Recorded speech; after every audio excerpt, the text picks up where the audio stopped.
So when we're talking about conditioning, we're talking about a lot of it is in our animal body, our primitive brain, and our nervous system. And there are reasons why we're conditioned. It has to do with survival, usually. And if we're in a situation where our place in the community, the family, the tribe is being threatened, then we're going to want to do something to stay in there because we're safer that way. And so a lot of this is primitive brain generated. And feeling threatened or feeling included, so our conditioning can be positive towards being included or negative in the sense of trying to not be excluded. It generates a lot of thoughts and behaviors, and it's based on our own experiences. So when we're looking at the loss of a friendship, for instance, or a friend moving more distance, a lot of that has to do with our experiences in the past, but also that primitive need to be accepted and included. And most conditioning operates below our awareness, which is why inquiry and mindfulness can really help because we can become aware of what it is that's happening. I wanted to just kind of say again that positive conditioning and beliefs are part of how conditioning works. It's not all negative. And when we look at securely attached adults, they were positively conditioned as children. And so there's a number of things that happened when they were a child. There was adults around them who included them, who were interested in them, who thought they were pretty cool, who really wanted to get to know them on a deep level. And then their experience as an adult is that there's a lot of freedom there. They have positive image about themselves. They're open to expressing emotions, taking risks. They just don't worry about being accepted because their experience, their conditioning is that they are accepted.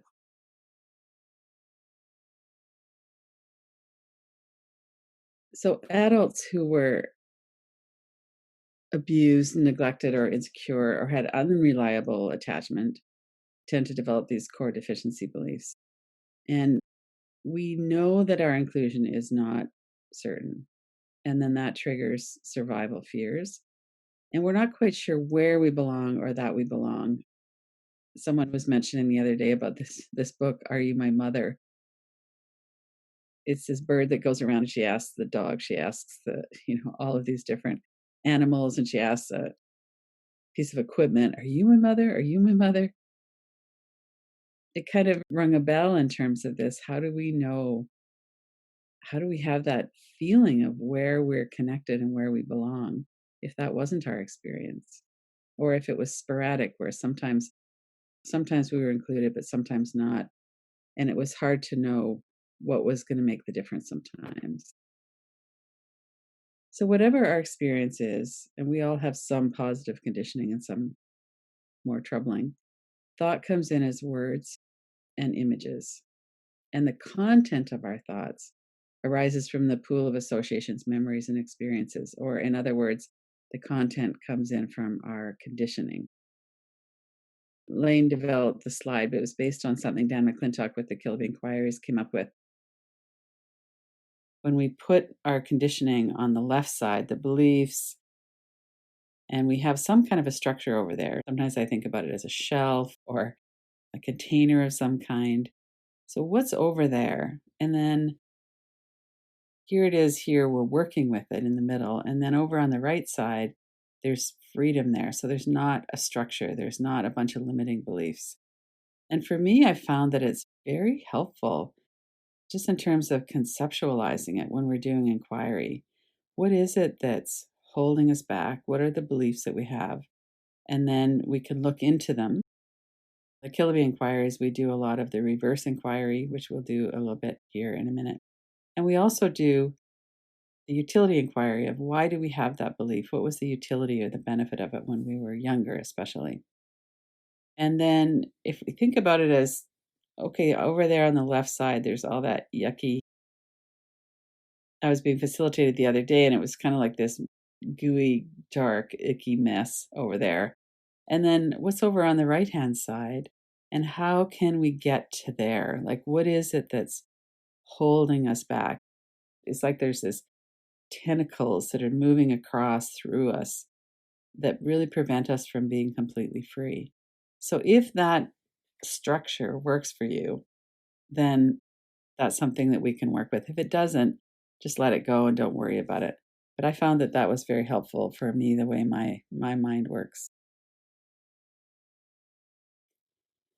When we look at what we know to be true, that's more the right side.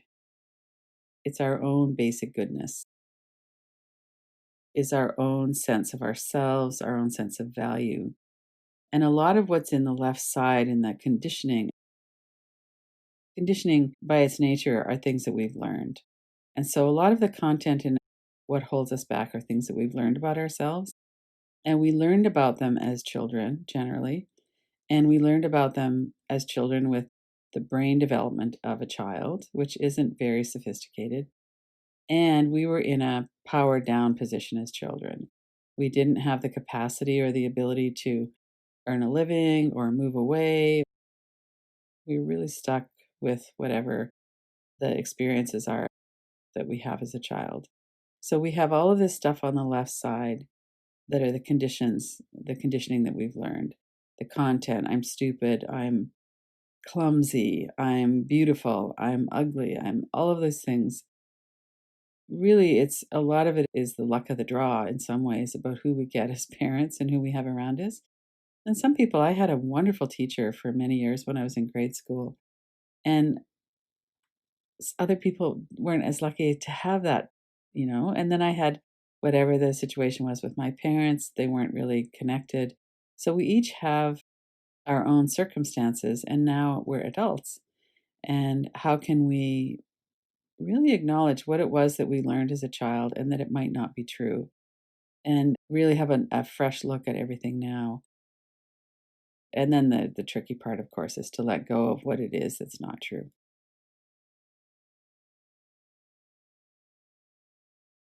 I thought we could do an inquiry.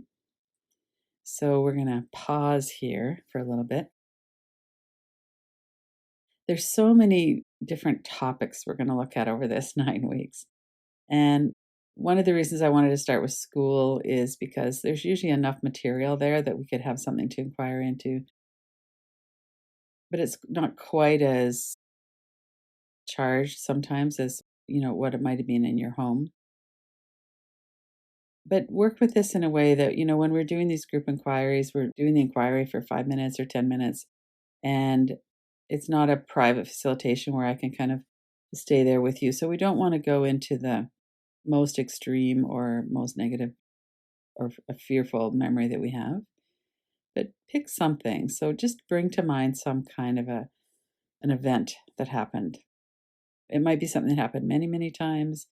Maybe you couldn't see the blackboard, and when you were called upon, you couldn't read to see what was there. And maybe you didn't read very well. Maybe you were dyslexic, or maybe you were the smart kid in the class, but the other kids made fun of you for that, or whatever it might be. Let's take a moment as you're doing this. Stay really grounded in your body and in your breath. And really look at the detail. So, if you were 7 years old, was that the year that you wore your hair in pigtails? Or that your teacher, I had a teacher who I was fascinated by the skin on her hands. She was kind of wrinkly, and I was, of course, not at that age. But what were the sounds, in your school? What was this, maybe the smells like of the chalk? Who sat around you? Really visualize, bring this to mind. Let's take a couple of minutes to do that. And we're looking at what beliefs did you form about yourself based on the experiences. So you could be looking at several or one or two. It'll take about 5 minutes to kind of feel into this. You have some time to really sink into it. You could write some things down or not. Really stay in this moment in time through being aware of your body and breath. You're not back in that time anymore.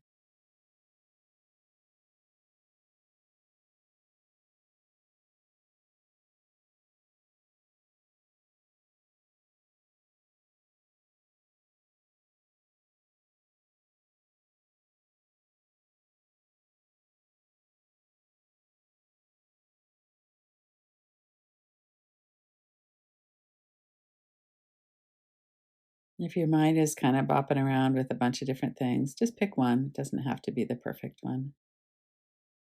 Just kind of settle into it. Who was your teacher? What were the smells in the room? The sounds? What kind of clothes did you wear? Look at it from a bit of a distance so you can put yourself into the picture. You're not looking out at it from your own eyes.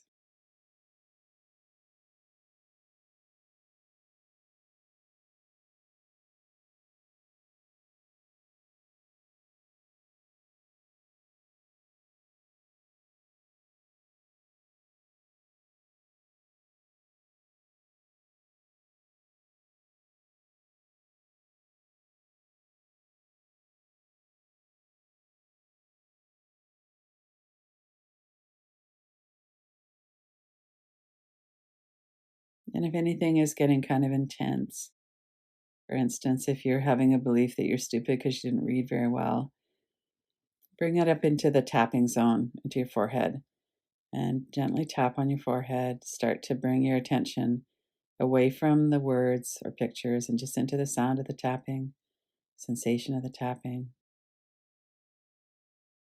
Or open your eyes and put those words over on the wall across from you. Notice that you're still here as an adult. You could feel your body, your feet on the floor, your breath. What were some of the beliefs that formed based on that experience?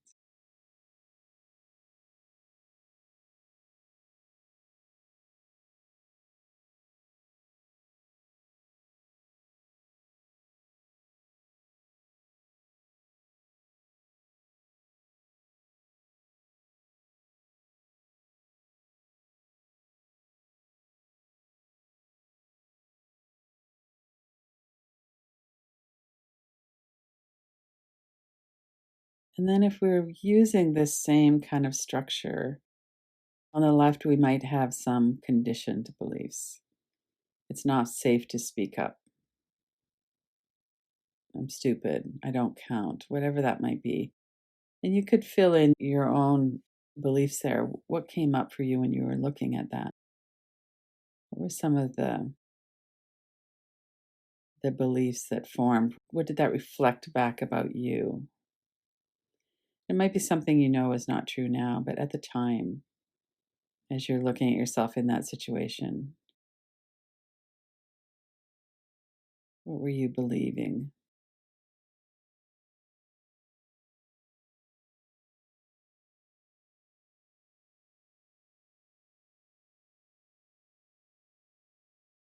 And we put in this middle column because there's a process of going from conditioned beliefs to freedom. And inquiry is the way that we're working with this. So if we were to have had the experience of not being very smart, or maybe we had parents or teachers or someone else who would say, "You're stupid.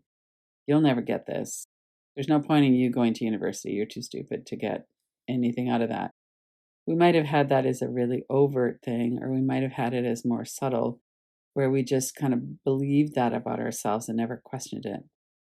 So when we're looking at inquiry, we might be looking at since that time through the rest of your life until now, what have you learned about this?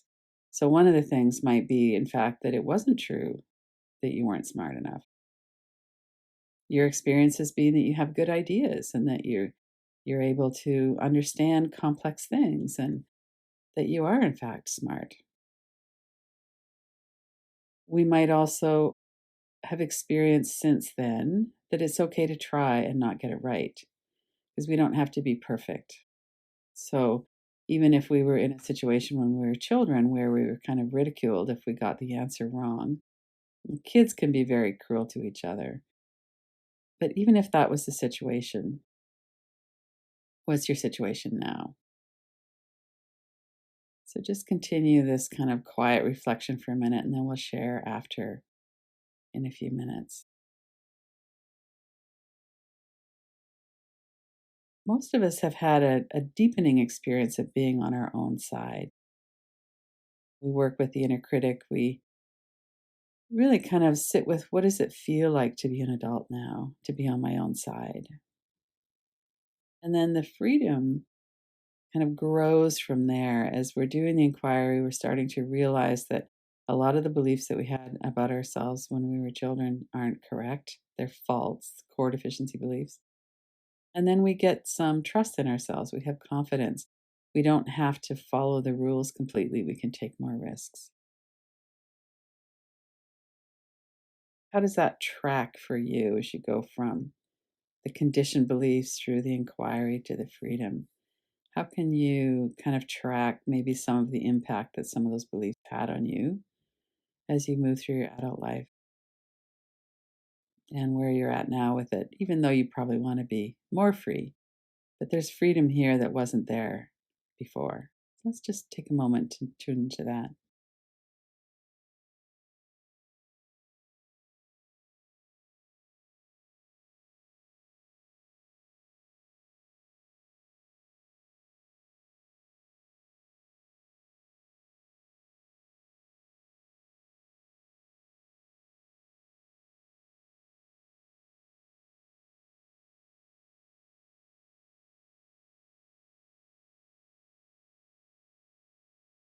And what I know to be true is that every one of us has the capacity to be mindful, focused, understanding, and compassionate. This is sometimes referred to as our Buddha nature. Even when we've had many experiences of not knowing that, of not being in connection with that, when we've had really limiting thoughts and conditioning, we all have that capacity. So, for about a minute or two, let's just work with acceptance.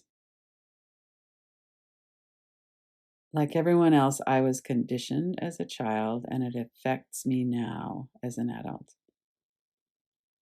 Like everyone else, we were all conditioned, and none of us got rid of the conditioning when we were young adults. It all affects us still. Might not affect us as much as it did before, but that's how conditioning works. It's meant to last.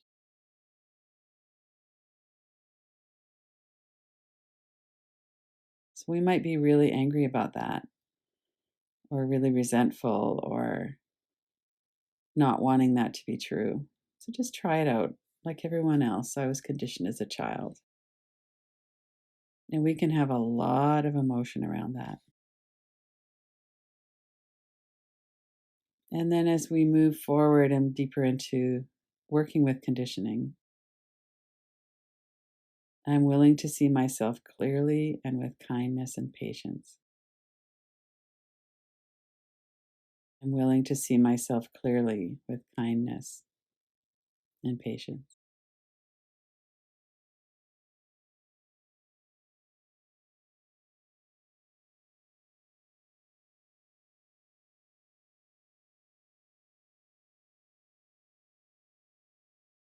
And that might be a bit aspirational, might not be something that's completely kind of rooted in us. We still might have trouble with that. But we're willing to do that, to see ourselves clearly and to be kind and patient.